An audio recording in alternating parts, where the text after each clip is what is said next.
എൻ്റെ ഇല്ല നിന്റെ.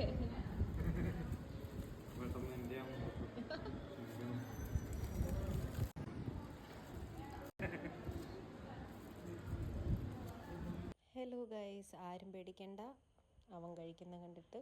V are at new place. എല്ലാവരും കണ്ട പോലെ തന്നെ. അന്ന് കഴിച്ചത്ര സുഖമില്ലെന്ന് കണ്ടപ്പോൾ എല്ലാവർക്കും മനസ്സിലായി കാണുമല്ലോ അല്ലേ. നല്ല വിശന്നിട്ടായിരുന്നു ഞങ്ങൾ രണ്ടാളും. അപ്പോൾ നന്നായിട്ട് വിശന്നിരുന്നപ്പോൾ ഇവിടെ ഒരു 3-4 ടൈംസ് നമ്മൾ വന്നിട്ടുണ്ടെങ്കിലും അഗെയിൻ നമ്മുടെ മൈൻഡിലോട്ട് ഫസ്റ്റ് വന്നത് let's go here have beef കിഴി പൊറോട്ട എന്നായിരുന്നു. കാരണം ഇതിന് മുന്നേ വന്ന് കഴിച്ചിട്ട് ഇഷ്ടപ്പെട്ടതാണ്. ആദ്യം ഞാൻ ആക്ച്വലി കുറച്ചാണ് കഴിച്ചത്, ബീഫിൻ്റെ പീസ് തികഞ്ഞില്ലെങ്കിലോ എന്ന് ഓർത്തിട്ട്. പക്ഷേ 3 പൊറോട്ട ഉണ്ടായിരുന്നു, ഓരോ ലെയറിലും ഇനഫ് പീസ് ഉണ്ടായിരുന്നു, നല്ല ഫില്ലിംഗ് ആയിരുന്നു, അടിപൊളി. ടേസ്റ്റിൻ്റെ കാര്യം ഡയറക്റ്റ് കഴിച്ചിട്ട് കമൻറ്റ് ബോക്സിൽ ഇട്ടാൽ മതി. അപ്പോൾ ലൊക്കേഷൻ മറക്കണ്ട, കോട്ടയം പഴയ ബസ് സ്റ്റാൻഡിൻ്റെ ഓപ്പോസിറ്റ്.